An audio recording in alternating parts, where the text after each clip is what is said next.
The Department of Basic Education is drafting a protocol document that's meant to address sexual offences by teachers on learners. Such cases increased drastically this year, with Parliament recently calling for action against the scourge. Meanwhile, the regulatory body of the teaching profession, which is the South African Council for Educators, has done research on these incidents.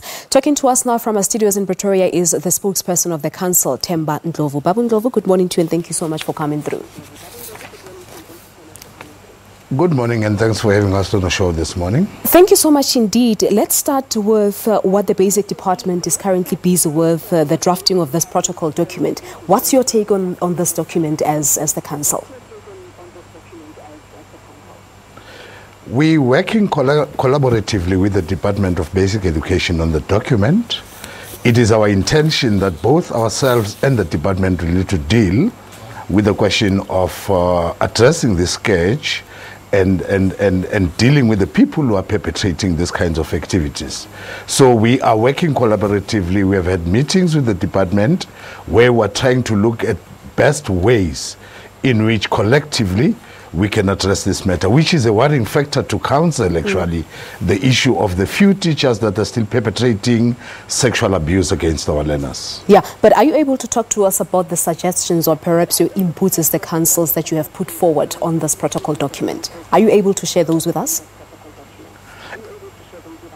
One of the things that I can share with the viewers is that we are looking at the matter of reporting cases to SABC. Because you'd understand that when a teacher commits such a misconduct, the matter needs to be reported both to the department and to council.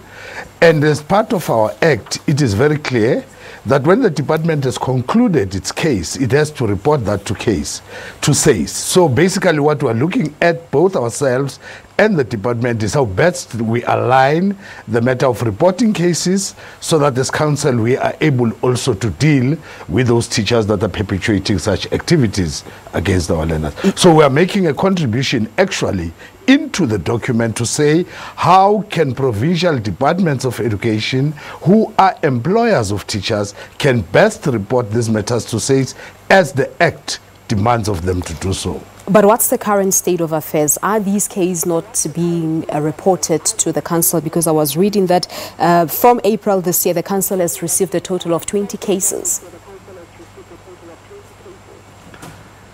We have received cases, about 30 up to now, of sexual misconduct against our children. But we have made a call to our society for quite some time now to say we are only dealing with cases that get reported to us.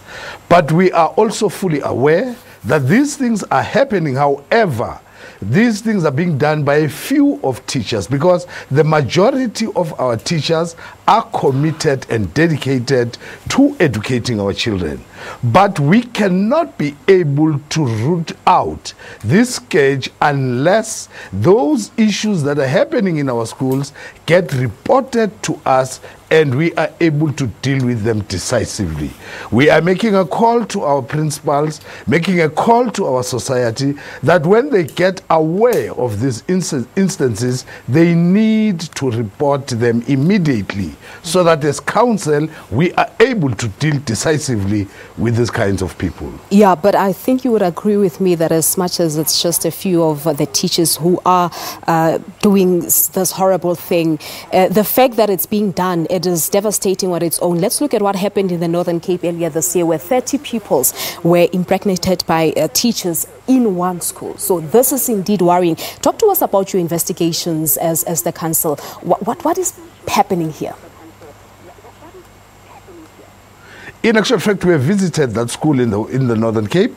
We are busy with investigation. In actual fact, 3 of the teachers are going to be served with charges, and our legal department is working hard on ensuring that those teachers who we are going to prefer charges against are dealt with as speedily as possible, because one teacher is one too many that deals with our children in that fashion. So that school in the Northern Cape, schools in KwaZulu-Natal, there are schools in Limpopo where our investigating team by the legal department is working around the clock to ensure that those cases brought to our attention how those teachers face the charges and they're made to talk in our disciplinary hearing. All right, so they will be served with charges. What happens next? Because we know that the council can possibly blacklist the teacher and also strike them off the roll. In the main, teachers that sexually assault or molest our children, whilst I do not want to preempt the disciplinary hearings, but in the main, such teachers are struck off the roll, which simply means a teacher will never be allowed to teach again in our country. And on top of striking the teachers of the roll as council, we are commanded by the Children's Act that once we have struck the teacher of the roll, we then need to report the matter to the Child Protection Register, which is managed at this stage by the Department of Social Development, which means once we have dealt with the teacher, then we report the case to the Social Department, whom will enlist the teacher in the Child Protection Register, meaning that person cannot work with children. But also I must indicate, there are cases where we report to the South African Police Services so that those teachers can face criminal charges for what they've done to the children. All right. Now, Mr. Ndhlovu, talk to us about the research, as I said on my introduction, that the council has conducted research to find out more about teachers who were found guilty and the circumstances, of course, around these incidents. And I think really the main question is, what on earth would lead a teacher to, to do such a thing, such a horrible thing, someone who's entrusted with a parental role and end up doing such a thing? Firstly, this is a noble profession. And the expectation is that teachers who are in this profession work with children, provide care to our children, provide protection to our children. That is the expectation of council. And in our research, we were looking at a number of issues. Where do these things happen? What are actually the causes of teachers engaging themselves in such activities?